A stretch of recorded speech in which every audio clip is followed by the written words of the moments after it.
Hello everyone, this is Yeeflex, and this is my behind the scenes video for my song called the Journey Through Iacon. So yeah, as you can see, this is the whole project that is the Journey Through Iacon, and today I'm just gonna be talking about how the backstory of the song and how the song kind of came to be, and for any of you production nerds, how I actually produced the song and what sounds I use. So let's get into just the program first. Last time, my last behind the scenes video that I did for Reaching Halo, I believe, that I used Ableton Live 8, and this now is Ableton Live 9, basically the newer version of the software, or the DAW. So yeah, just a random fact there. So the Journey Through Iacon. So how this song came to be was I was actually working on a trance song for my electronic music class that I was taking in school. I was supposed to make a final, and I was working with this one dude in my class, and he and we have like this mutual like feeling for trance. We both love trance, so we decided to make a trance song. And at the time, I was trying to get ideas because I've never made trance before. So in this song, there's some elements from the other final that I made for my class, but I basically messed around with this song at first to get ideas for my final. Now, it's important to note that my final I made in a completely different software DAW called Logic 9. That is a software that only runs on Macs, which kind of sucks because I use PC, and yeah. Yeah. So other than that, that's how it came to be originally.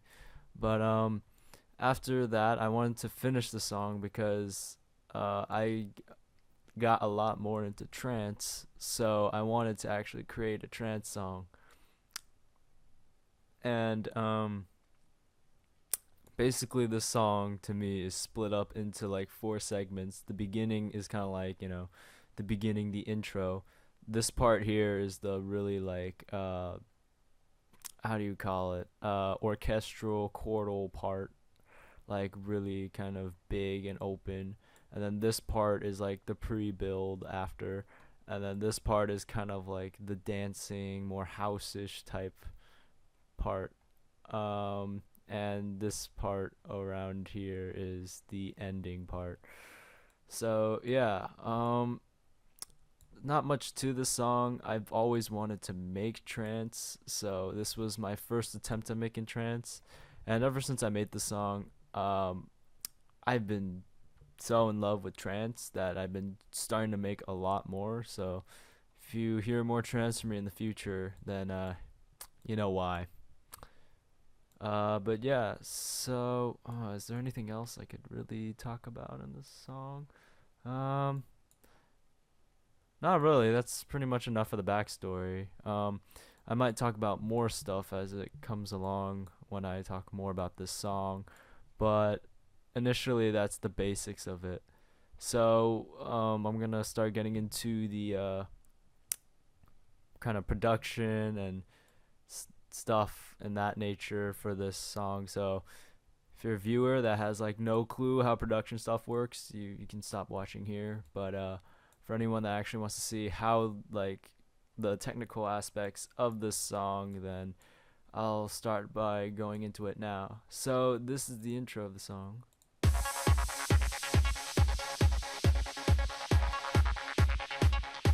This sound is actually the sound is basically 2 arpeggiators. One is from this one from Nexus, it's called Risen Up, and this other one called Swelling Gate. And these are the EQs I use for both of them. Basically, this kind of like is a droning sound. It just keeps going. I've used the swelling gate in one of my songs before, I think called Arpeggios. I had it released for a little bit on my SoundCloud, but took it down because it was so bad. But yeah, that's one of the sounds. This is the sound I originally got from my final. And then here's the choir to make it more epic. Use Contact again and use Nexus. I guess I have compression. I think I used that later on, I believe. I don't remember. Maybe I didn't use the compressor. But whatever. But yeah, this is pretty much the rack. There's like 2 filters. One, I think this one's for the beginning, and this one's for later on. There's a sub going. If you can't hear it, the sub bass on the bottom. Alright.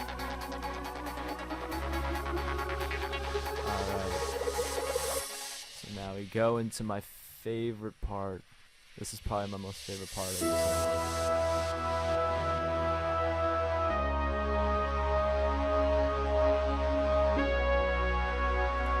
Alright, so the sounds that I used in here, I used this thing called the M-Tron strings. It's actually an Ableton Live sound. Sounds like this. This is the more of the atmospheric sound. It's not really like amazing like real strings, but I love the atmosphere that this sound gave off, so I decided on using this. And then this is the brass. I honestly love brass. I've been using Ableton Live brass sounds to produce ever since I made my first song, Spooky, about like a little past a year ago. And yeah, so basically this is here. I believe this is panned a little bit to the right, only for the reason because when the dance core comes in, it's panned to the left, so then it gives it like a more open stereo wide feel. So if you hear it here,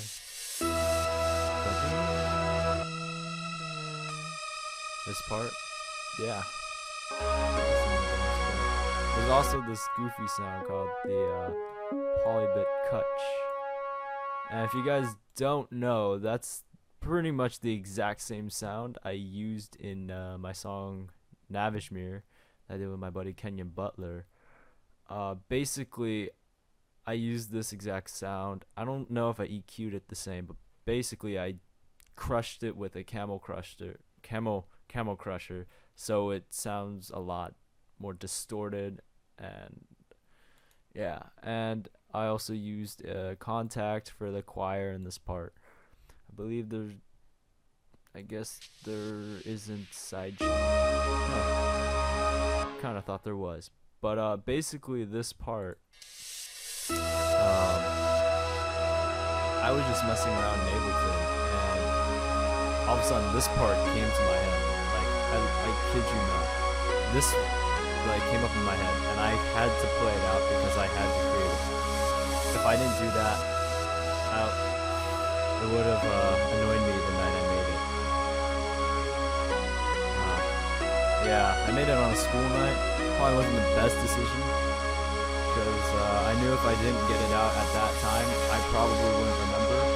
And that day I was like so irritated that I couldn't get it out of my head that I was like, I stayed up till like 11, 12 trying to get this right. Not even EQ, just the notes out, but yeah. So here it fades out, then it goes to percussion-ish. So the percussion, before I go on, basically I have this sound from a long time ago when I like first watched my first video on YouTube about how to produce. There was this guy's video for an intro to Ableton, and he talking about how Ableton works, how to make music and stuff, and he actually gave out these free samples. And at that time, I had no clue what samples were, but I was like, okay, I'll just download these things because maybe they'll be useful. Like in my first song, found out they weren't useful. After that, I was like, I'm probably never gonna use these sounds. But In this song, I want to explore more of the other sounds that I had, some of my older sounds, and I found this thing called beeps. If I can find it on my sidebar here, I think it's yeah, it's the sound. Sounds like a cowbell, really.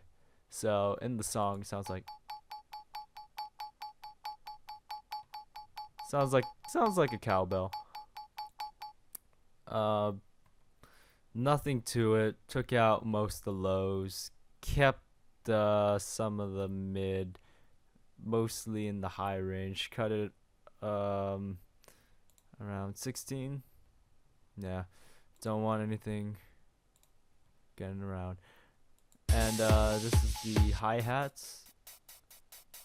Uh, Nothing crazy. The only thing that's a little different is that I use this thing called the softy. Um, Basically, this is a gate, and what it does is like it um, doesn't make the hi-hat sound as harsh. I tried it out for this song. I tried it out in a couple other songs, but recently I've decided against using this because the hi-hats kind of cut out a little too early, and it's not pleasing to my ear, so it's kind of retiring that. Um, I got this idea from watching I think in the studio with oh, what's those two guys' names? Sunry James and Ryan Marciano. Yeah, something. I think those two guys. I was watching Future Music when they're in the studio, and they said something about the softy thing, and I was like, oh, I'll try it, and it worked for a little bit. So yeah, to continue on. All right. So this sound is basically an arpeggiator. Again, it's another arpeggiator to add to the sounds, but it's from one of my favorite plugins called the SXM June. This thing, I don't remember if I pulled it up in my last video, but it's basically like an old vintage synth, but it's basically this arpeggio chapter, and then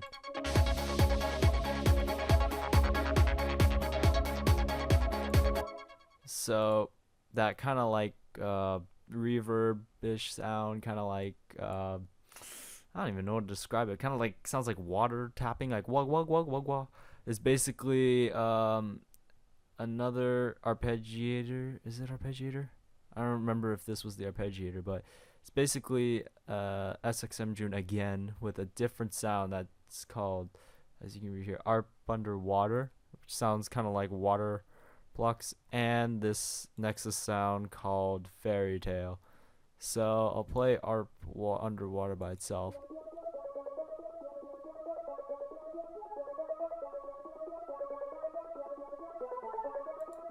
That's the Arp Underwater, and this is the Fairy Tale. So with those two combined, kind of gives this like mysterious-ish feel. Kind of, it's good for the build, I guess. Also in this segment, I have the two choirs, except they're a little different. I think I EQ'd them, so it's just in the mids. But they have a lower filter than all the rest of the sounds because I believe the ARP Water also has a filter. Yes, the filter starts around here and then goes all the way up, as well as the volume going up and around here. Around which bar is this? 132. Around 132 it goes up. And yeah, got the choir in there. Needed some more fullness, and I added some bass sounds which is only exclusive in this part. So basically, it's two Ableton Live 8 sounds. I don't know about like any other viewers watching this, but I personally like the Ableton Live 8 sounds a lot better than the 9 sounds. I mean, I use the library quite a bit. I know most people overlook it, but I don't know. I like the sounds, and these bass sounds I thought sounded great, but they don't have this in 9. This is the first one, and this is the second one. So it gives like this. almost like a pluckish like bass. I don't know, maybe that's just me. We have this, the percussion, blah blah blah, and it builds up, and it builds up, and it builds up, and then it does the build up thingy. Got the riser in here, and the most interesting sound. So basically, this is if you guys didn't know already, this is the Transformers Generation 1 sound, and the Transformers are transforming. So for anyone that doesn't know Generation 1 Transformers, it's basically the TV show that was played in the 80s of Transformers. It was like the first show. Basically, this is a sample of the robots from that show transforming. I think what I did, the original sample was just from right here to the end here. I cut half of it and I reversed it and I pitched it up one. So it would go like beepo. If you hear it's like beepo boop ba beep ba. Yeah, so it would go like that. And I actually placed it kind of off because of the amount of reverb. If I placed it to here, the reverb would go over, and I didn't want the reverb to go over. I wanted it to like end at around 141.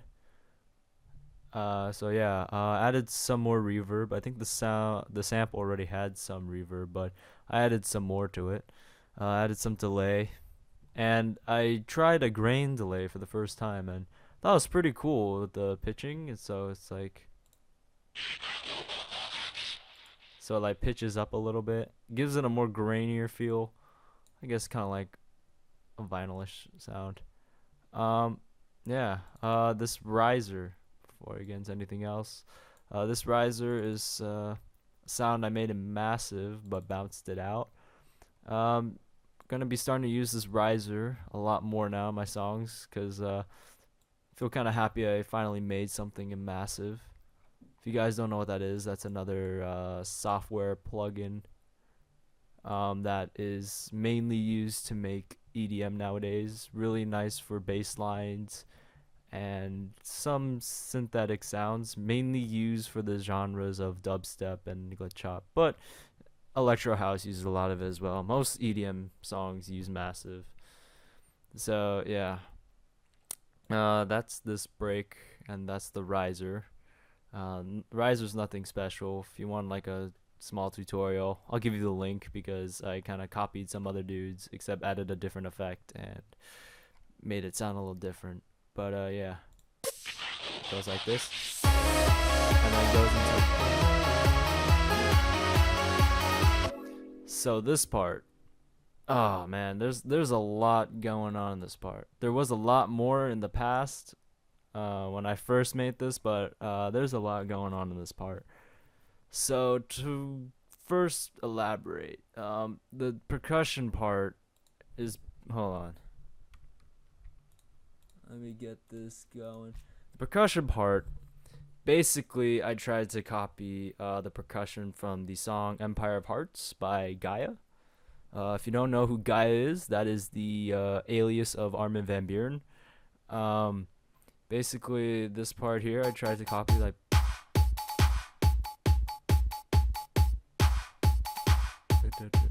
and then like this is the intro of the percussion, and then this is like the, I think that's like the Gaia Empire Hearts percussion, like the hi-hats at least, like boom ba boom ba ba ba.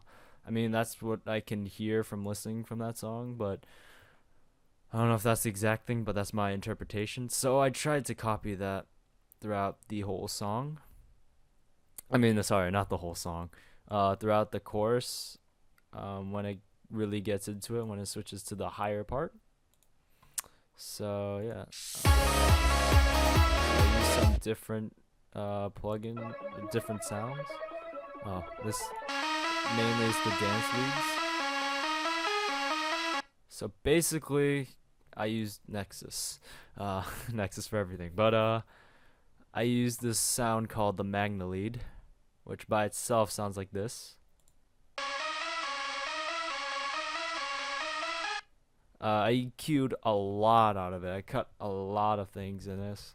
Um, the reason being, it sounded better to me. Um, I originally had the Ego Punk, just by itself, but I knew this song needed like a little more drive, a little more like house-ish thing. So I chucked in the Magnalead, but it was going a little way. It was like EQ'd a little too much, so tried to do that. And this is the Ego Punk. So basically, I did a lot of cuts in this too. But this extra cut is basically a certain frequency I kept hearing. I mean, I kept hearing it through my kind of crappy computer speakers, but it just kind of annoyed me, so I had to cut it. And this specific cut took a long time for me to figure out. Like, I don't know why I couldn't figure it out on the EQ, but I just didn't have enough cut points, I guess, to actually figure out where that certain cut was, because I didn't want to take any of these out as well. So I had to find this. I mean, even though I cut so many, there was still this one frequency I didn't even hear, and I was really surprised because I think that's like around, geez, what is this? This 7.22 kilohertz. So 7,022 kilohertz, something like that. Yeah.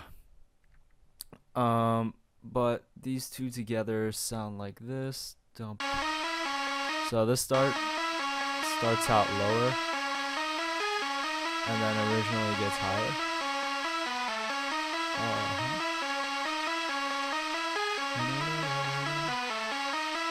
And then it gets higher. Kind of does like a mainstream kind of house-ish thing. But yeah. It's kind of sudden for me. I would have liked to transition it a little better, but at the end of the day, it seems to go okay. But in this song, I tried out this glitch thing that I found out recently from my Disturbed remix. Basically for that song, I got the MIDI for that, but I'll explain it in a tutorial or behind the scenes for that song. But basically, when I got the MIDI from that song, there were some notes that were like these notes, which basically are like glitches. I can't. Okay, let's solo this. Let's play it here. It's like.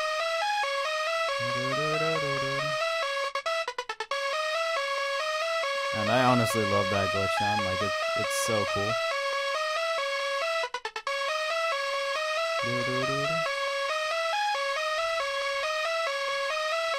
Ah, frick.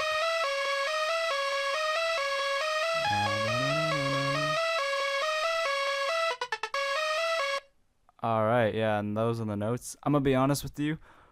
I'm not sure the size and notes of that because I know these are what, quarter notes?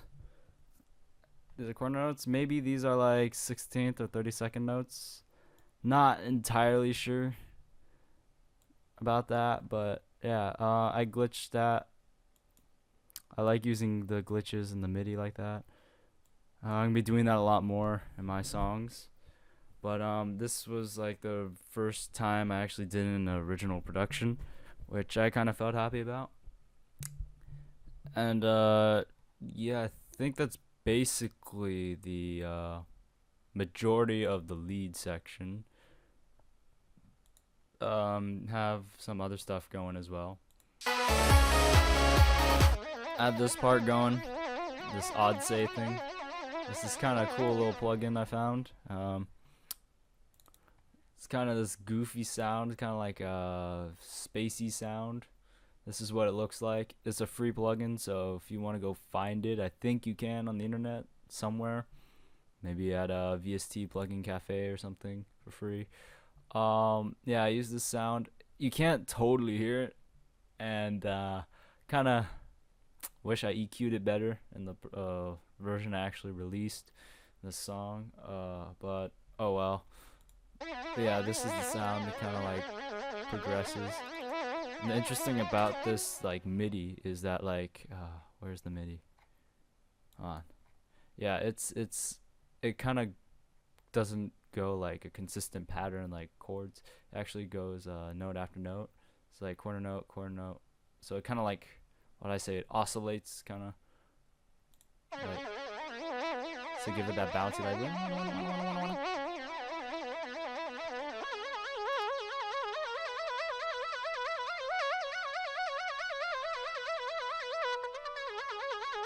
Yeah, it gives it that kind of like moving sound. And that just goes along with the lead. And these bells are pretty interesting. So this thing's called Nexus bells.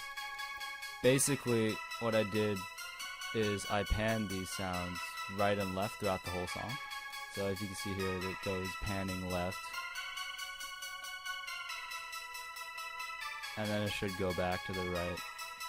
And basically what I did with that is just automated it left and right, and did it at the points where I felt like I wanted to hear it on the left side or on the right side. Just a little like quick production technique, nothing special.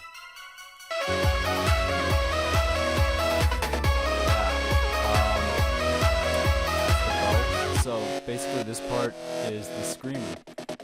Oh man, this part is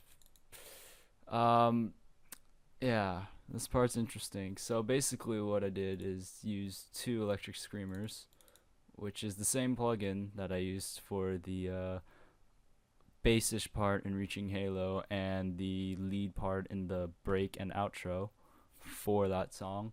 I used it more as like a side-chained electric guitar. Basically, I compressed the sound and increased the output gain because the side chain. At first it starts at around 285, it goes up to 321, then it goes up to 453. Now where it goes up to 453 is when the whole song goes up, or when the lead goes up, I think, an octave.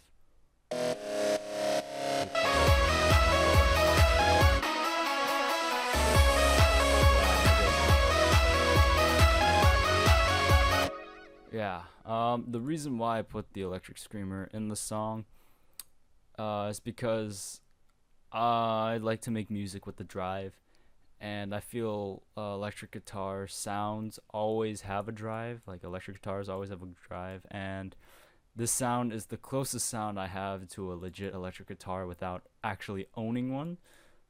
So I thought I'd put it in to give it more of a dirty drive. Yeah, I love dirty friggin' EDM. It's gotta be aggressive and dirty. That's what catches my ears. But yeah, that's basically why I use that. Typical trance does not use like electric guitars. That's very unusual. So I don't make normal EDM, so I could say yeah.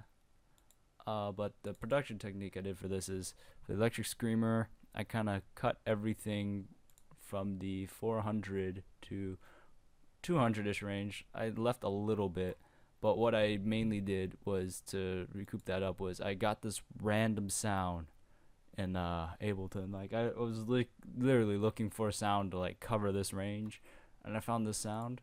This is called saw noise. It's basically a saw wave that I sidechained and just EQ'd to this point. Really nothing special, but with the effects it has on it, it kind of gives it a more fuller feel, I guess, like if you put it together.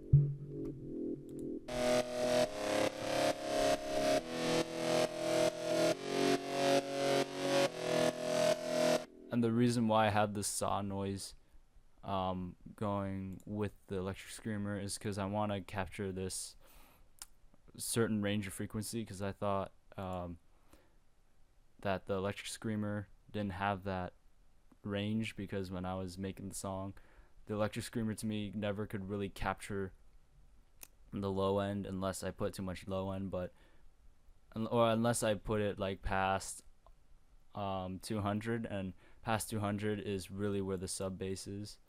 I mean, that's, I believe, yeah, the sub bass. I believe the first one I did the EQ like that, but the second one is just basically from 0 to kind of like 100. So I didn't want the two frequencies to interfere with each other, so I went with that decision. And yeah, I don't think there's too much more to that. This outro part, I guess, I'll talk about that. Basically, because of this, I reintroduced the main sense, but it's really hard to do because there's so much other stuff going on. And then glitch it. And then I put the bell sound, I think, around here in the center, so it's more focused. Yeah. Oh, I also put the arc in around this time, just to give it a little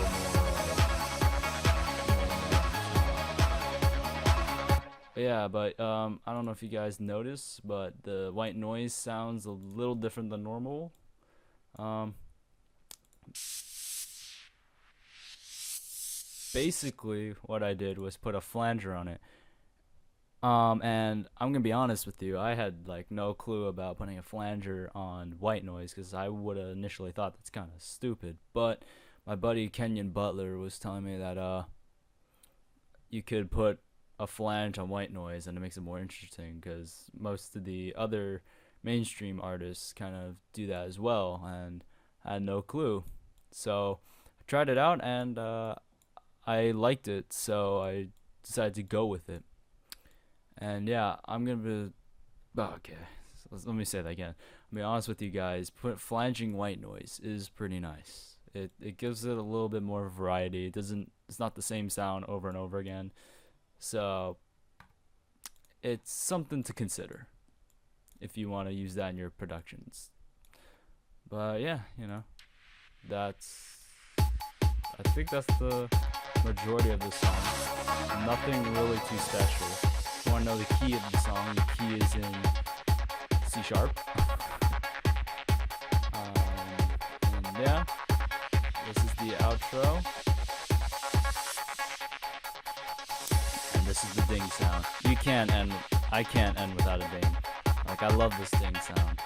Every song you're gonna have is gonna have this ding sound. It's just how you end a song. Ding, ding, ding, ding. Yeah. There you go. So goofy, so simple, but so awesome.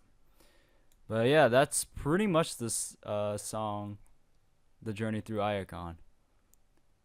If I didn't explain before why the song is called The Journey Through Iacon, then I should probably do that now because it would make a lot more sense if I did that. So The Journey Through Iacon. Why I chose that name? My final project was called The Journey. Me and my partner decided to call it The Journey, but I knew that name was taken by so many people already because that's such a common name. I mean, there was a freaking band called Journey, so I was assuming The Journey must have been taken.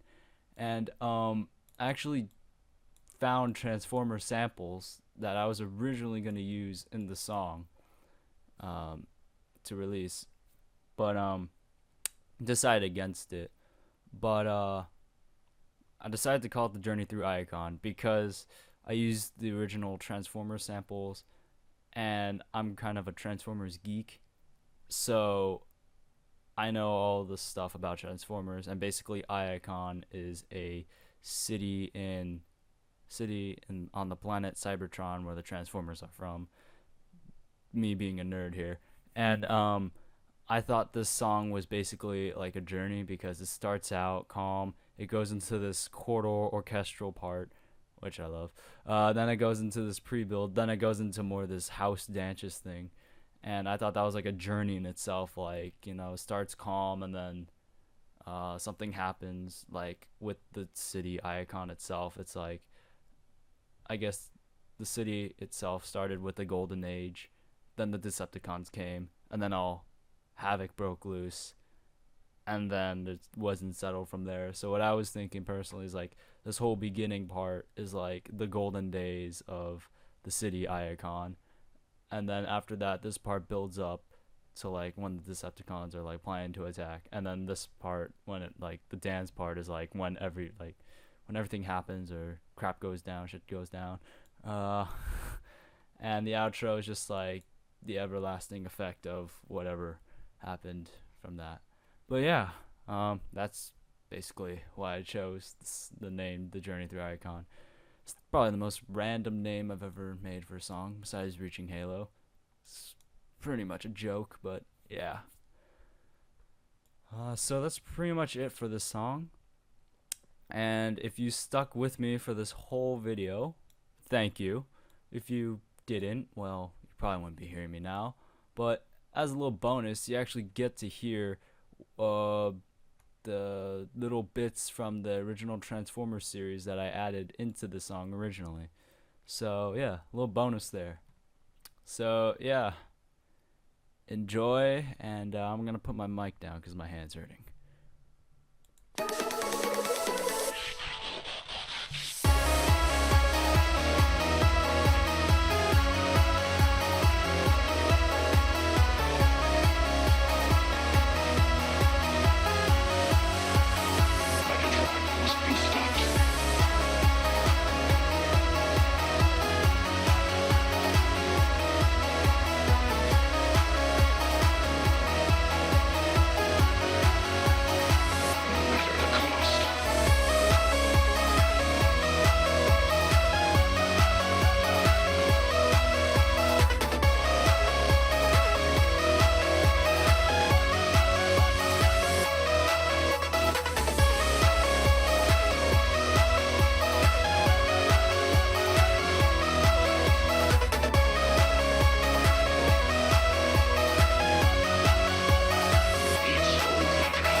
Well, I hope you guys.